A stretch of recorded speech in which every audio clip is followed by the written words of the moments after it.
Just before airtime, I spoke with Democratic Senator Tammy Duckworth of Illinois. She serves on the Senate Armed Services and Foreign Relations Committee. She's also a combat veteran who was wounded in the Iraq War. Senator Duckworth, you're obviously more qualified to talk about the cost of war than most in Washington. For anyone who doesn't know, you were a Black Hawk helicopter pilot in Iraq. You lost both your legs when an RPG hit your aircraft. You got a Purple Heart for your sacrifice. Do you think this war is justified and therefore worth the risk to U.S. military personnel? Not at all. And in fact, President Trump has a constitutional responsibility to come before Congress and tell us why this war is justified. And then it is upon Congress, as people in the Senate, to vote on whether or not we should be at war. And frankly, he was elected to office on the promise to lower prices for Americans and get us out of forever wars. And instead, he's raised prices and launched attacks after attack on foreign nations. And this is not what is making America safer or lives of Americans better. What do you say to those say that, Iran has killed Americans over the years? It's a sworn enemy of the United States. What do you say to those who say this is valid? Well, I agree that Iran has killed Americans and that they're a sworn enemy of the United States, but the Constitution is clear.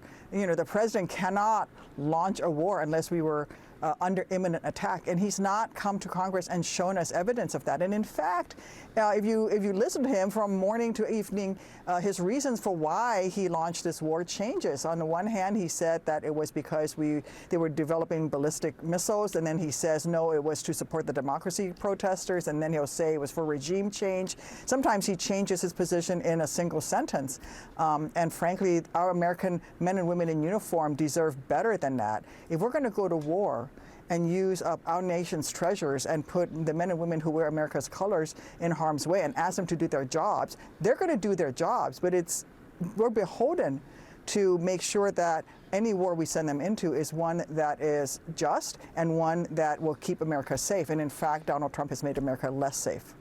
The president seemed to claim the other day, when asked by Fox News, he seemed to claim that he had not been briefed on the possibility that Iran would strike out at its neighbors. Do you find that credible at all, that he would not have been briefed? I talked to Ambassador John Bolton last night about this, and he said he briefed the president about that scenario during his first term in office. Yeah. Well, that is ludicrous. And in fact, even if he has been briefed, you're talking about the commander-in-chief of the greatest military on the face of the earth. You would think that he could have figured it out, the consequences of his actions. And so for him to say that he didn't know, he tries to shift the blame all the time. And in fact, a counterterrorism intelligence officer, a MAGA supporter of Donald Trump, is quitting because he has said that there's no justification for this war.